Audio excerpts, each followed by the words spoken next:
প্রিয় শিক্ষার্থী, অনলাইন ক্লাসে স্বাগতম।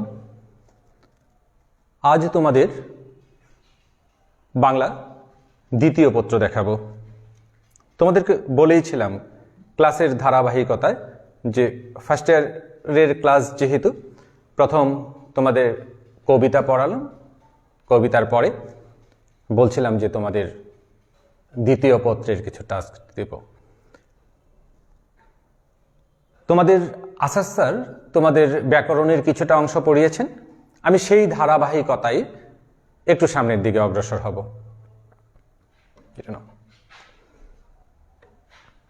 আমরা আসাদ স্যারের ক্লাসে দেখেছি তোমাদেরকে শব্দ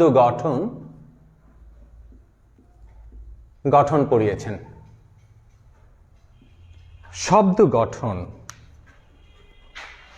শব্দ গঠন পড়তে গিয়ে আমরা যে বিষয়গুলো দেখব,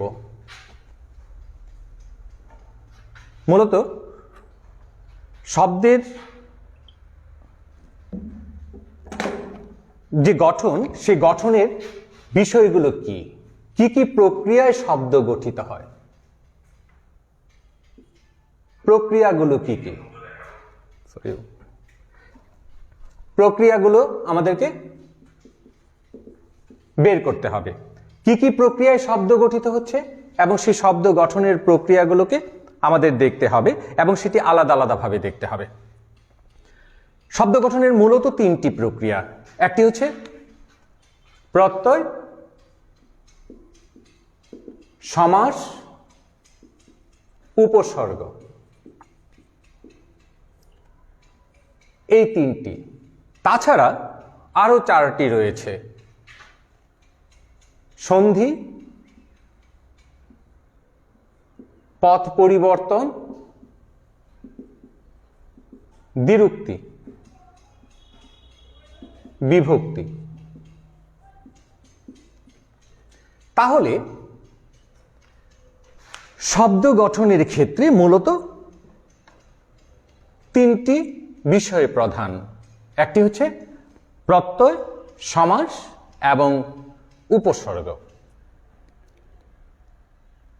উপসর্গটা তোমাদের যতটুকু পড়তে হয় সেই বিষয়টা একটু বলে দিই। সেই বিষয়টা হচ্ছে তোমাদের উপসর্গ থেকে তেমন কোনো প্রশ্ন হয় না। উপসর্গ থেকে একটি রচনামূলক প্রশ্ন হয় যে উপসর্গের অর্থবাচকতা, এবং অর্থবাচকতা নেই কিন্তু অর্থদ্যোতকতা আছে। এখন এইখানে তোমাদের দেখতে হবে যে উপসর্গের সংজ্ঞার মাধ্যমে অর্থদ্যোতকতা এবং অর্থবাচকতা এই দুটি বিষয়কে তোমাদের বিশ্লেষণ করতে হয়। তাহলে উপসর্গের সংজ্ঞাটা কি সেটি আমাদের জানা সবচেয়ে প্রথম দরকার।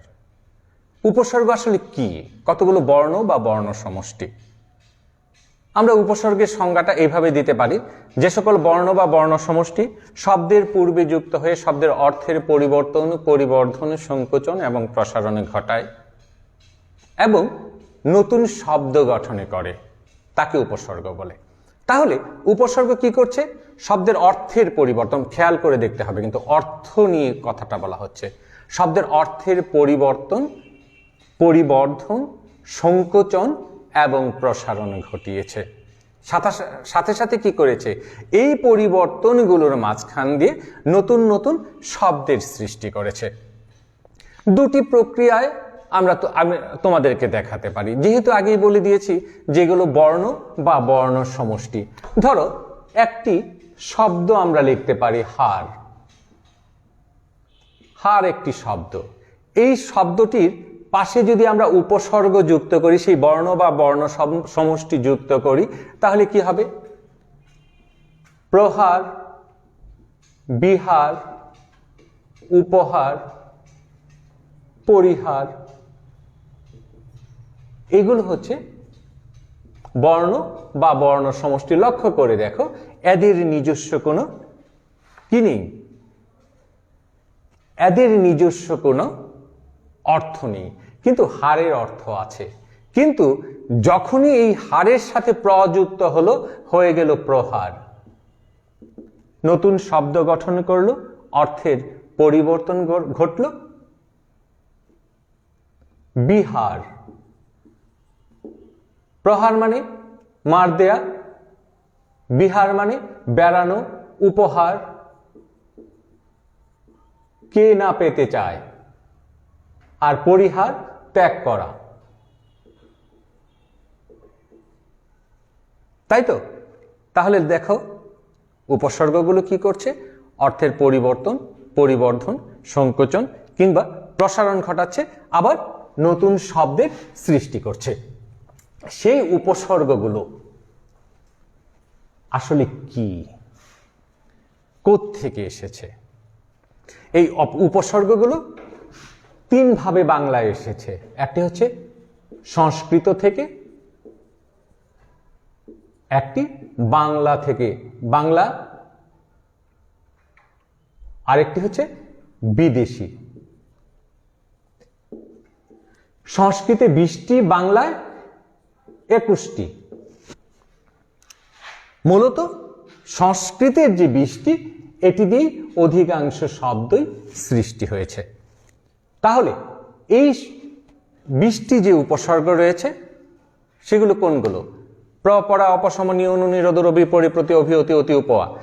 এই যে খুব দ্রুত বলে ফেললাম, হয়তো দু একটা বাদও পড়তে পারে। এই যে উপসর্গ আছে প্র, পরা, অপসম, নি, অনু, নিরোধ, রবি, পরিপ্রতি, অভি, অতি, অতি, উপয়া। এই যে উপসর্গগুলো আছে, এই উপসর্গগুলো কি করছে? শব্দের পূর্বে যুক্ত হচ্ছে। একটা দেখালাম মাত্র যে একটি শব্দের চতুর্দিকে আমি দেখালাম 4টি উপসর্গ দিয়ে। ঠিক উল্টাটাও হতে পারে, একটি উপসর্গ একাধিক শব্দ হতে পারে। ধরো প্র একটি উপসর্গ, যেমন প্রহার হয়েছিল, প্রহার দিয়ে শুরু করি। প্রহার, প্রণাম, প্রচার, প্রকাশ, প্রদীপ, প্রবল। তাহলে লক্ষ্য করে দেখো, একটি উপসর্গ একাধিক শব্দের সাথে যুক্ত হয়ে নতুন নতুন শব্দের সৃষ্টি করছে। তাহলে উপসর্গকে যখন আমি আলাদা করে লিখছি, তখন তার নিজস্ব কোনো অর্থ নেই, অর্থাৎ অর্থবাচকতা নেই, নিজস্ব অর্থ নেই, কিন্তু তার অর্থ দ্যোতকতা রয়েছে। এই যে অর্থটা পরিবর্তন হয়ে গেল, প্রহার হয়ে, প্রণাম হয়ে, প্রচার হয়ে, প্রকাশ হয়ে। সুতরাং এটি প্রমাণিত যে উপসর্গের অর্থবাচকতা নেই, কিন্তু অর্থদ্যোতকতা রয়েছে। যাই হোক, সেটি একটি বিষয়। তার পাশাপাশি আমরা দেখব সমাস। সমাস কি? যাই হোক, উপসর্গের আরেকটি বিষয় থাকে, সেটা এর মধ্যেই চলে আসছে। অবশ্য তোমরা একটু করলেই বুঝবে যে উপসর্গ যুগে শব্দ গঠন করো। দেখা গেল উপসর্গ লেখা আছে, 4-5টা উপসর্গ লেখা আছে, তোমাদেরকে বলা হলো 2টি করে শব্দ গঠন করো। তোমরা ইচ্ছা করলে সেই 2টি করে শব্দ গঠন করতে পারবে।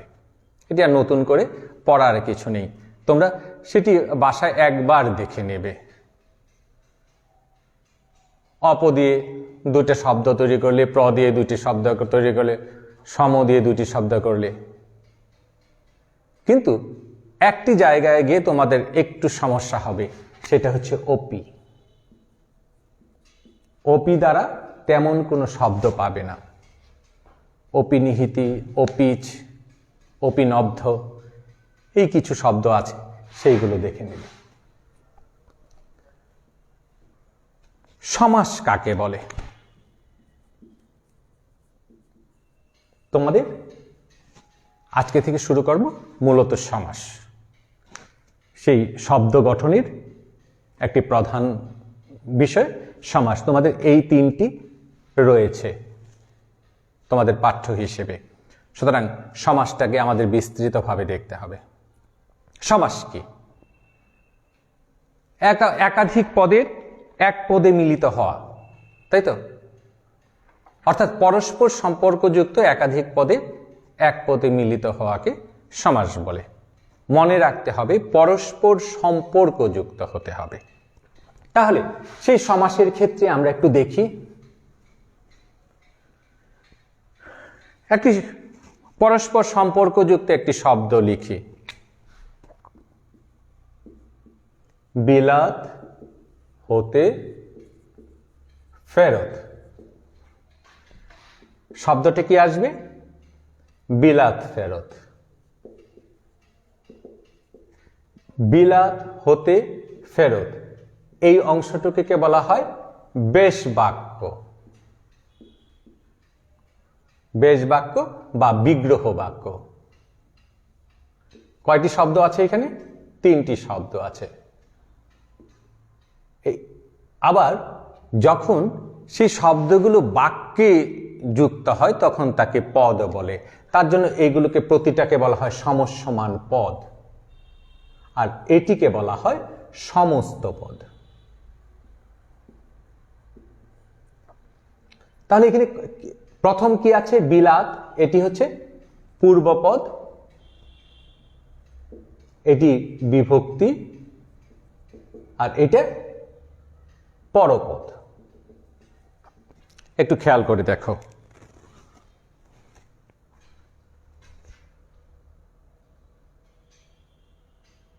বিলাত হচ্ছে পূর্বপদ, হতে হচ্ছে বিভক্তি, আর ফেরত হচ্ছে পরপদ। এটি মিলে সমস্ত পদটা হয়েছে কি? সমস্ত পদ হয়েছে বিলাত ফেরত। এই যে বিলাত ফেরত আমরা পাচ্ছি, এই বিলাত ফেরত এইখানে 2টি অংশ আছে। এটি হচ্ছে পূর্বপদ, এটি হচ্ছে পরপদ। তাহলে সমাসের ক্ষেত্রে আমরা দেখছি 2টি পদ একান্তভাবে দরকার। একটি হচ্ছে পূর্বপদ, একটি পরপদ। তাহলে সমাসের সংজ্ঞাটি কি? পরস্পর সম্পর্কযুক্ত একাধিক পদের এক পদে মিলিত হওয়াকে কি বলে? সমাস বলে। সমাস হচ্ছে সংক্ষেপণ, সংক্ষেপণ, সংক্ষেপ করা। এটি কিছু কৌশলের মাধ্যমে করতে হয়। যে বেশ বাক্যটি করলে এটি কিন্তু একটি বাক্য। তাহলে এই যে সমাসের সংজ্ঞাটি দেখলাম, সেই দিক থেকে আমরা একটু সামনের দিকে অগ্রসর হই। সমাসকে কয় ভাগে ভাগ করা যায়? সমাসকে সাধারণত 6 ভাগে ভাগ করা যায়। তোমরা বানানগুলোর দিকে একটু খেয়াল রাখবে। সমাসকে 6 ভাগে ভাগ করা যায়, সেই বানানটির দিকে একটু খেয়াল রাখো। দেখো, প্রথমটি হচ্ছে দ্বন্দ্ব। দ্বন্দ্ব। দ্বন্দ্বের ক্ষেত্রে তোমরা কি করো? দ্বন্দ্ব বানানে দ্বন্দ্বের সৃষ্টি করো না, তোমরা দ্বন্দ্ব বানানে দ্বন্দ্বের সৃষ্টি করো। কেউ লেখো দ্বন্দ্ব, কেউ লেখো দ্বন্দ্ব, আবার কেউ লেখো দ্বন্দ্ব। এই 3টাই ভুল। তাহলে দ্বন্দ্বে বানানে কখনোই যেন ভুল না হয়। দ্বন্দ্ব আমি যে সিরিয়ালে লিখছি সেইভাবে তোমরা লিখো। দ্বন্দ্ব তৎপুরুষ কর্মধারয়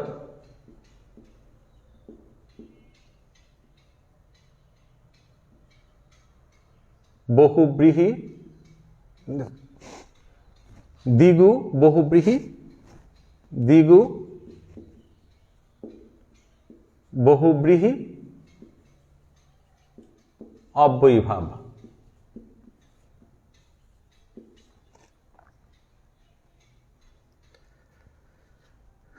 তাহলে এটি হচ্ছে উভয় পদ প্রধান সমাস। যে আমরা দেখলাম যে পূর্বপদ এবং পরপদ 2টি পদ রয়েছে। এই ক্ষেত্রে এসে দেখব পদের প্রাধান্য যদি মিলাতে চাই, এই ক্ষেত্রে দেখব 2টি পদই প্রাধান্য হয়। উভয় পদ প্রধান, পদ প্রধান। এই 3টা হচ্ছে পরপদ প্রধান, পদ প্রধান। আর বহুব্রীহি হচ্ছে অন্য পদ প্রধান, আর এটি হচ্ছে পূর্বপদ প্রধান, অব্যয়ীভাব। তাহলে সমাসের দিক থেকে আমরা দেখতে পাচ্ছি সাধারণত দ্বন্দ্বকে কয় ভাগে ভাগ, সমাসকে কয় ভাগে ভাগ করা যাচ্ছে? 6 ভাগে। দ্বন্দ্ব, তৎপুরুষ, কর্মধারয়, দ্বিগু, বহুব্রীহি, অব্যয়ীভাব। কিন্তু যদি একটি প্রশ্ন তোমাকে করা হয় সমাস 6 প্রকার নয় 4 প্রকার আলোচনা করো, তখন কি করবে? কারণ সমাস তো জেনে এসছি আমি কয় প্রকার, 6 প্রকার। এখন হঠাৎ করে আমি যদি বলি সমাস 6 প্রকার নয় 4 প্রকার আলোচনা করো, তাহলে তো আমি একটু সমস্যায় পড়বো, নাকি বলো? সেই সমস্যা থেকে তোমাকে বাঁচার জন্যই বলা হলো যে সমাস এই যে 6 প্রকার, তাছাড়া পদের প্রাধান্য অনুযায়ী সমাসকে 4 ভাগে ভাগ করা যায়। পূর্বপদ আর কি, যে উভয়পদ প্রধান, পরপদ প্রধান, অন্যপদ প্রধান, পূর্বপদ প্রধান। তুমি ইচ্ছে করলে পরিবর্তন করে নিতে পারো, উভয়পদ প্রধান, পূর্বপদ প্রধান, পরপদ প্রধান, অন্যপদ প্রধান, তোমার সুবিধার্থে। কিন্তু নামের সাথে যদি মিল রাখো তাহলে তোমাকে এইভাবে লিখলে সহজ হবে।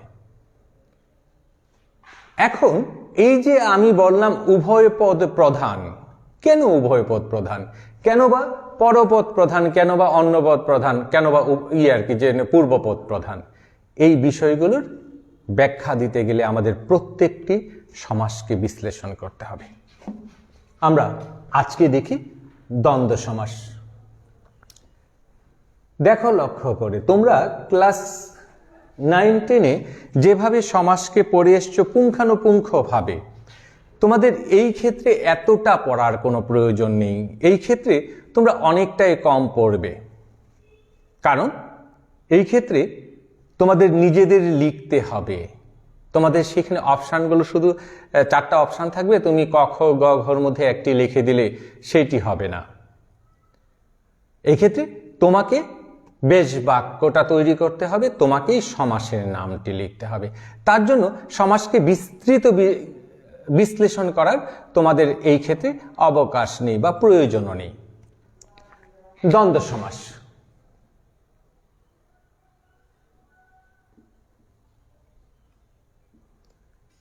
দ্বন্দ্ব সমাসে আমরা দেখলাম যে উভয় পদ প্রধান।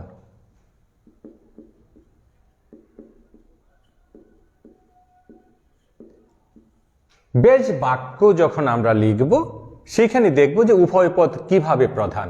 যেমন বাবা ও মা, বাবা মা।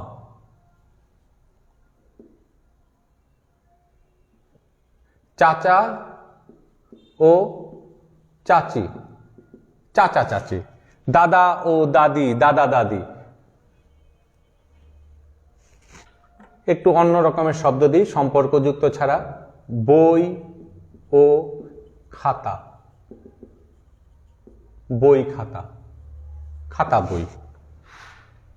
তাহলে আবার তোমরা পড়ে আসছো অনেক ধরনের সম্পর্কযুক্ত, বিপরীতার্থক, বিরোধার্থক। কোনোটাই এখন আর তোমাদের জানার দরকার নেই।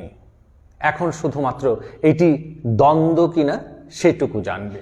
তাহলে এই শব্দগুলোতে আমরা দেখতে পাচ্ছি যে এটি বেশ বাক্য ভাঙার, এটিকে বেশ বাক্য যেহেতু বলা হয়, বেশ বাক্য ভাঙানোর সাথে সাথে ও এবং আর দিয়ে যুক্ত হচ্ছে কিনা, ও এবং আর যুক্ত হচ্ছে কিনা। ও এবং আর যদি যুক্ত হয় এবং বেশ বাক্য ভাঙানো হয় তাহলে সেটি দ্বন্দ্ব সমাস।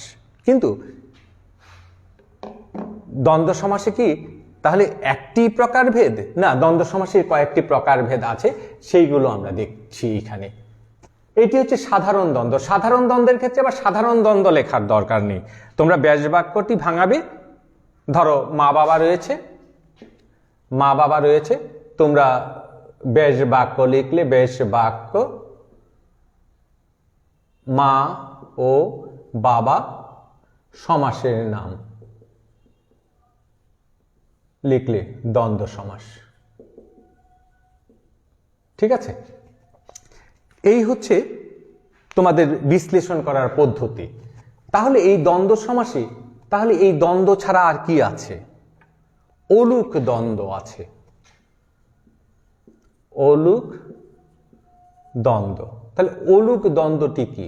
অলুক, অলুক শব্দটির অর্থ কি? ন লোপ, ন লোপ।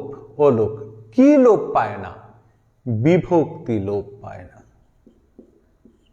তাহলে বিভক্তি কি? শব্দ গঠনে একটি জায়গায় দেখেছিলাম বিভক্তি একটি বিষয়। বিভক্তি কখন যুক্ত হয়?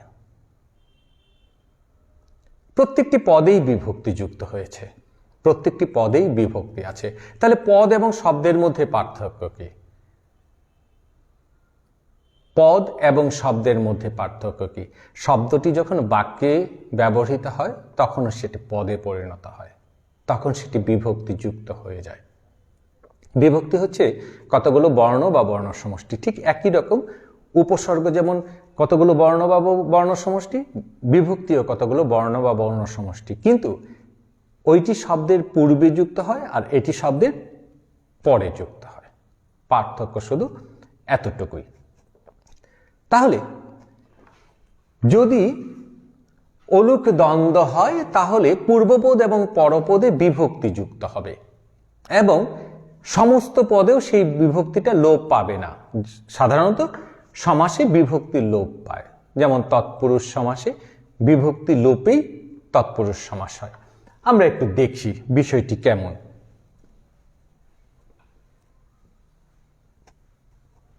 যেমন মায়ে ঝিয়ে, মায়ে ঝিয়ে, এই যে মায়ে ঝিয়ে এর মাঝখানে ও এবং আর হবে। লক্ষ্য করে দেখো, মায়ে ও ঝিয়ে, লক্ষ্য করে দেখো এইখানেও এ বিভক্তি রয়েছে, এইখানেও এ বিভক্তি রয়েছে। এ কি, কোন বিভক্তি? সপ্তমী বিভক্তি। এই সপ্তমী বিভক্তি যোগ হওয়ার পরেও কোনো বিভক্তি লোপ পায় নাই, সমস্ত পদে সেই বিভক্তিটা রয়ে গিয়েছে। সমস্ত পদে বিভক্তিটা থাকায় এটি অলুক দ্বন্দ্বে পরিণত হয়েছে। অর্থাৎ এইখানে আমরা দেখতে পাচ্ছি কি হয়েছে, মায়ে এবং ঝিয়ে, মায়ের এ লোপ পায় নাই, ঝিয়ের এ লোপ পায়নি। আর যেহেতু লোপ পায়নি সুতরাং এটি কি হয়েছে? অলুক দ্বন্দ্ব। ঠিক আছে, অলুক দ্বন্দ্বের পরেরটা দেখি। অলুক দ্বন্দ্বের তোমরা উদাহরণগুলো লিখবে, অলুক দ্বন্দ্বগুলো কোনগুলো সেগুলো তোমরা বের করবে খুঁজে খুঁজে। পথে ঘাটে, হাতে কলমে, ঘরে বাইরে। লক্ষ্য করে দেখো, সাধারণতই বলে দিচ্ছি, সাধারণতই উভয় পদে এই বিভক্তি যুক্ত হয়। এটি সাধারণতই, সকল ক্ষেত্রেই দেখবে এই বিভক্তি যুক্ত হচ্ছে। বহুপদী দ্বন্দ্ব,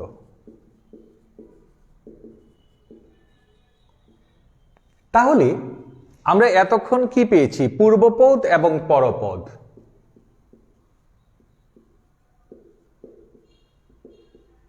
আমরা সমাসে তো তাই পেয়েছি, এই দুটি পদ পেয়েছি, একটি পূর্বপদ আর একটি পরপদ। তাহলে বহুপদী কিভাবে হবে? তাহলে কি দুইয়ের অধিক থাকবে? কিন্তু দুইয়ের অধিক থাকবে, কিন্তু হয়তোবা অনেকগুলোকে পূর্বপদ বলবে আর পিছনে একটাকে পরপদ বলবে। সেটি কি রকম দেখো, আমরা ইএনটির কাছে যাই না, নাক কান গলা বিভাগে যাই না, নাক কান গলা। এই দেখো নাক কান গলা, এখানে কয়টি শব্দ আছে? তিনটি। দুইয়ের অধিক না? দুইয়ের অধিকই হচ্ছে বহু। দুইয়ের অধিক যদি বহু হয় তাহলে কি হবে? নাক, কান ও গলা। মনে রাখবে এইখানে যেহেতু দুটি পদকে আমরা যুক্ত করলাম, সেখানে মাঝখানে একটি কমা বসবে, অর্থাৎ পূর্বপদ দুটি। তাহলে দুইয়ের অধিক হয়, এটি হয়ে যাবে বহুপদী দ্বন্দ্ব।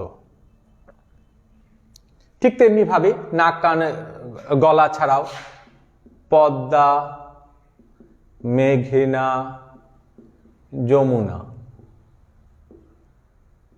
রূপ, রস, শব্দ, গন্ধ। তাহলে রূপ, রস, শব্দ ও গন্ধ। তাহলে এইখানে হবে রূপ, এটাকে যদি বিশ্লেষণ করি রস, শব্দ ও গন্ধ। বহুপদী দ্বন্দ্ব। আরেকটি বিষয় মনে রাখবে, বহুপদী দ্বন্দ্বে সমস্ত পদে মাঝখানে এই হাইফেনটি থাকে। দ্বন্দ্ব সমাসের আরেকটি ভাগ রয়েছে, সেটি হচ্ছে একশেষ দ্বন্দ্ব।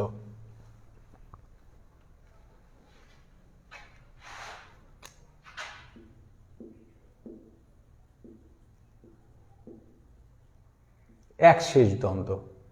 তাহলে একশেষ দ্বন্দ্ব বলতে কি বোঝানো হয়? এটি কোনো সংজ্ঞা দিয়ে যদি বোঝানো হয় তাহলে হয়তোবা সেইভাবে বুঝবে না, এটিকে অন্যভাবে বলি। এটির বেশ বাক্যটি অনেকটা, তোমরা একটু নিজেরা দেখো কিভাবে হয়, একটা বললেই তোমরা বুঝবে। আমরা, লক্ষ্য করে দেখো এইখানে পূর্বপদ কোনটা পরপদ কোনটা কোনো কিছুই বোঝা যাচ্ছে না, তোমরা নিজেরাই বুঝতে পারবে। তাহলে সমস্ত পদ দেখে পূর্বপদ পরপদ চিহ্নিত করা যায় না, প্রথম শর্ত। সমস্ত পদ দেখে পূর্বপদ পরপদ চিহ্নিত করা যায় না। দ্বিতীয় শর্ত, পরপদ অনুসারে সমস্ত পদ গঠিত হয়।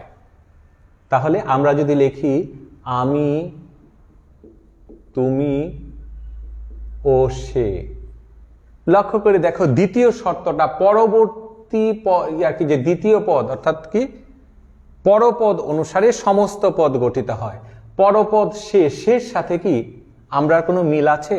নেই। তুমির সাথে আমরার কোনো মিল আছে? নেই। কিন্তু আমির সাথে আছে আমরা, আমি আমরা মিল আছে। সুতরাং হবে সে, তুমি ও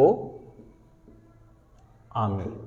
এটি হচ্ছে একশেষ দ্বন্দ্ব, এই আমির সাথে আমরার মিল আছে। তাহলে তোমরা কি হবে? তোমরা, আমি, সে ও তুমি। দেখো এখানে তোমরা এই ভুলটি করো সব সময়। যখন তোমাকে বলল যে চলো ঘুরে আসি, তখন তুমি বললে তোমরা যাও। খেয়াল করে দেখো সেখানে তুমি যাচ্ছ? তুমি কিন্তু যাচ্ছ না। আর তুমি যাচ্ছ না, সুতরাং সেখানে তুমি মানে কি? আমি নিজে, আমি যাচ্ছি না। যাচ্ছে কে? তারা যাচ্ছে। তাহলে এই তোমরা হবে সে ও তুমি। আপনারা, নারা, তিনি ও আপনি, আপনারা। এই যে তিনি ও আপনি, এই যে আপনির সাথে আপনারা মিল আছে, তুমির সাথে তোমরা মিল আছে, আমির সাথে আমরা মিল আছে। সুতরাং এটি কি দেখলাম? যে সমস্ত পদ দেখে পূর্বপদ পরপদ চিহ্নিত করা যায় না এবং পরপদ অনুযায়ী সমস্ত পদ গঠিত হয়। যদি এই রকম সমাস আমরা পাই, সমস্ত পদ পাই, তাহলে সেটিকে কি বলবো? একশেষ দ্বন্দ্ব বলবো। তাহলে সমাসের একটি বিষয় আমরা পেলাম, সমাসের একটি অংশ, সেটি হচ্ছে দ্বন্দ্ব সমাস। শ্রেণী বিভাগের একটি পেলাম, আজকে এই একটি দেখব। যেহেতু আজকে একটি উপসর্গ নিয়ে একটি প্রশ্ন, একটা কথা বলা হয়েছে, উপসর্গ নিয়ে কথা বলার পরে সমাসে এসেছে, তার জন্য দুটি সমাস শেষ করতে পারিনি, দুটি শ্রেণী বিভাগ শেষ করতে পারিনি।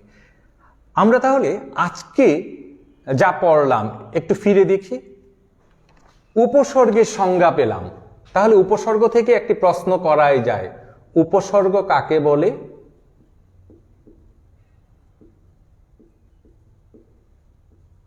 কত প্রকার, কি কি?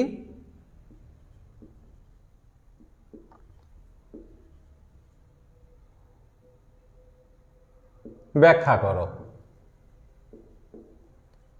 একটি প্রথম প্রশ্ন। 2, উপসর্গের অর্থবাচকতা নেই। উপসর্গের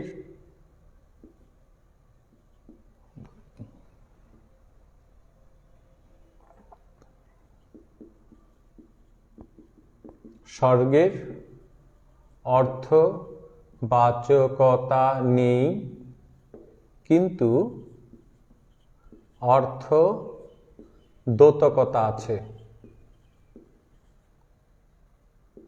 আছে। ব্যাখ্যা করো বা আলোচনা করো। 3,